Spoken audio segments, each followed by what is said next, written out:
എല്ലാവർക്കും സ്നേഹം നിറഞ്ഞ ഓണാശംസകൾ. നമ്മുടെ ഓണത്തിൻ്റെ ഒരു ഐതിഹ്യമുണ്ട്, അത് നിങ്ങൾക്കറിയോ? പണ്ട് മഹാബലി എന്നു പേരുള്ള ഒരു അസുര രാജാവുണ്ടായിരുന്നു. രാജാവെന്ന് പറഞ്ഞാൽ പോരാട്ടോ, ചക്രവർത്തി ഉണ്ടായിരുന്നു. അദ്ദേഹം വളരെ നല്ല ഭരണാധികാരിയായിരുന്നു. അദ്ദേഹത്തിൻ്റെ ഭരണകാലത്ത് ആരും കള്ളത്തരമൊന്നും കാട്ടിയിരുന്നില്ല, നുണ പറഞ്ഞിരുന്നില്ല. എല്ലാവരും ഒരുപോലെ ജീവിച്ചിരുന്ന ഒരു കാലം. കുറെ കാശുള്ള ആൾ, കുറെ കാശില്ലാത്ത ആൾ, അങ്ങനെയൊന്നുമില്ല, എല്ലാവരും ഒരുപോലെ. അപ്പം ഇങ്ങനെയൊക്കെ ആയപ്പോൾ ദേവന്മാരുടെ രാജാവുണ്ട്. ആരാന്നറിയോ? ദേവേന്ദ്രൻ. അദ്ദേഹത്തിന് ഒരു സംശയം, ഈശ്വര, ഇക്കണക്കിന് പോയാൽ തൻ്റെ സ്ഥാനമൊക്കെ പോവോ എന്നൊരു തോന്നൽ. അപ്പോൾ ആ സുരരാജാവായിട്ടുള്ള മഹാബലി എങ്ങനെയെങ്കിലും നാട് കടത്തണം, അല്ലെങ്കിൽ ഇവിടുന്ന് ഒഴിവാക്കണം എന്ന് ദേവേന്ദ്രൻ വിചാരിച്ചു. അങ്ങനെ ദേവന്മാരൊക്കെ കൂടി ആലോചിച്ചു എങ്ങനെയാണ് മഹാബലിയെ തോൽപ്പിക്കുക എന്ന്. അപ്പോൾ പറഞ്ഞു, ഒരാൾക്ക് മാത്രമേ മഹാബലിയെ തോൽപ്പിക്കാൻ പറ്റൂ. അതാരാത്? മഹാവിഷ്ണു. അപ്പം അങ്ങനെ എല്ലാ ദേവന്മാരും കൂടി മഹാവിഷ്ണുവിനോട് ചെന്നിട്ട് പറഞ്ഞു, അങ്ങ് വിചാരിച്ചാൽ മാത്രമേ ഇതിനൊരു പോംവഴിയുള്ളൂ, അല്ലെങ്കിൽ നമ്മുടെ സ്ഥാനമൊക്കെ, ഈ ദേവന്മാരാന്ന് പറഞ്ഞിട്ട് കാര്യമില്ല, നമ്മുടെ സ്ഥാനമൊക്കെ പോവും എന്ന് പറഞ്ഞു. അപ്പം മഹാവിഷ്ണു പറഞ്ഞു, ശരി, നമുക്ക് കാര്യം നടത്തി തരാം, ശരിയാക്കി തരാം എന്ന് പറഞ്ഞു. അങ്ങനെ മഹാവിഷ്ണു ഒരു ചെറിയ ബ്രാഹ്മണ ബാലൻ്റെ വേഷത്തിൽ ആരുടെ അടുത്ത് ചെന്നു? നമ്മുടെ മഹാബലിയുടെ അടുത്ത് ചെന്നു. അവിടെ എത്തിയപ്പോൾ രാജാവ് ബ്രാഹ്മണനല്ലേ, സ്വീകരിക്കണം, ആദരിക്കണം. വേഗം എഴുന്നേറ്റ് ചെന്ന് കിണ്ടിയിൽ വെള്ളവും അതുപോലെ പൂക്കളും ഒക്കെ ആയിട്ട് സ്വീകരിക്കാൻ ചെന്നു. അപ്പോൾ അസുരന്മാരുടെ ഒരു ഗുരുവുണ്ട്, ശുക്രാചാര്യൻ എന്ന് പറയും. അദ്ദേഹത്തിന് കാര്യം മനസ്സിലായി, ഈ വരവ് ഒരൊപ്പിക്കലാണ്. അപ്പോൾ അത് തടസ്സപ്പെടുത്താൻ വേണ്ടിയിട്ട് എന്ത് ചെയ്തു? ശുക്രാചാര്യർ ഒരു തവളയുടെ രൂപത്തിൽ ചെന്നിട്ട് കിണ്ടിയുടെ മുരടിലങ്ങോട്ട് കയറിയിരുന്നു. അപ്പോൾ സ്വീകരിക്കണമെങ്കിൽ വെള്ളം ഒഴിച്ചിട്ട് വേണം, കാലിൽ വെള്ളം ഒഴിച്ചിട്ട് വേണം സ്വീകരിക്കാൻ. അത് ചെയ്യാൻ പറ്റണില്ല, വെള്ളം വരുന്നില്ല.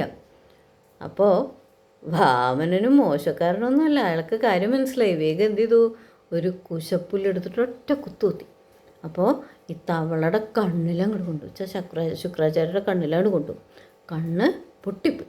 ശുക്രാചാര്യർ അതിൻ്റെ ഉള്ളിൽ നിന്ന് ചാടിപ്പോന്നു. എന്തായാലും വെള്ളമൊക്കെ പോയി, ഒഴിച്ചു, കാലൊക്കെ കഴുകി സ്വീകരിച്ചു, ഇരുത്തി. എന്താ ചോദിച്ചു. അപ്പോൾ പറഞ്ഞു, എനിക്ക് തപസ് ചെയ്യണം, അതിന് ഒരു 3 അടി മണ്ണ് വേണം.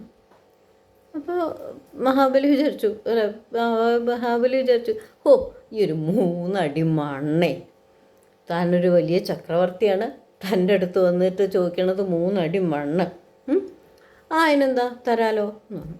അപ്പോൾ പറഞ്ഞു, അങ്ങനെ തരാലോ എന്ന് പറഞ്ഞാൽ പോരാ, ആ 3 അടി ഞാൻ അളന്നെടുക്കും, സമ്മതമാണോ ചോദിച്ചു. ഓ ആയിക്കോട്ടെ, അങ്ങനെ ആയിക്കോട്ടെ. അങ്ങനെ മഹാവിഷ്ണു, അതായത് പടുവിൻ്റെ രൂപത്തിൽ വന്ന, ചെറിയ കുട്ടിയുടെ രൂപത്തിൽ വന്ന മഹാവിഷ്ണു എന്ത് ചെയ്തു എന്നറിയോ? വേഗം അളക്കാൻ തുടങ്ങി. ആദ്യത്തെ കാല് വെച്ചു ഭൂമി മുഴുവനും നിറഞ്ഞു. രണ്ടാമത്തെ കാലുകൊണ്ട് സ്വർഗവും അളന്നു. ഇനി മൂന്നാമതൊരു അടി മണ്ണ് കൂടി വേണ്ടേ? അത് വയ്ക്കാൻ സ്ഥലമില്ല. എന്തു ചെയ്യും ചോദിച്ചു മഹാബലിയോട്. മഹാബലി പറഞ്ഞ വാക്കാണ്, അത് പാലിക്കാതിരിക്കാൻ പറ്റുമോ? പറ്റില്ല. അപ്പോൾ എന്തു ചെയ്തു? തൻ്റെ തല കാണിച്ചു കൊടുത്തു. തലയിൽ മഹാവിഷ്ണു അങ്ങോട്ട് ചവിട്ടിയിട്ട് മഹാബലിയെ പാതാളത്തിലേക്ക് താഴ്ത്തി എന്നാണ് പറയുന്നത് വാമനൻ. പക്ഷേ താഴ്ത്തണേൻ്റെ മുമ്പ് മഹാവിഷ്ണുവിന് തോന്നി, ഈശ്വര, ഇത്ര നല്ല രാജാവ് താൻ ചതിക്കപ്പെടുകയാണെന്ന് അറിഞ്ഞിട്ടും വാക്ക് പാലിച്ചു അല്ലേ? ശുക്രാചാര്യർ പറഞ്ഞു കൊടുക്കുന്നുണ്ട് ഇത് പറ്റില്ല എന്നൊക്കെ. പക്ഷേ എന്നിട്ടും താൻ പറഞ്ഞ വാക്ക് പാലിക്കാൻ വേണ്ടിയിട്ട് തൻ്റെ ജീവൻ വരെ കളയാൻ തയ്യാറാവുകയാണ് മഹാബലി. അപ്പോൾ അതൊരു വലിയ കാര്യമല്ലേ? അതുപോലെ ഇത്രയും നന്നായിട്ട് രാജ്യം ഭരിച്ചിരുന്ന ആളല്ലേ? അപ്പോൾ മഹാബലിയോട് ചോദിച്ചു, എന്തെങ്കിലും ആഗ്രഹമുണ്ടോ അങ്ങേക്ക് ചോദിച്ചു. അപ്പോൾ മഹാബലി പറഞ്ഞു, എൻ്റെ പ്രജകളെ കാണാൻ കൊല്ലത്തിലൊരിക്കൽ എനിക്ക് വരണം, അതിനനുവദിക്കണം.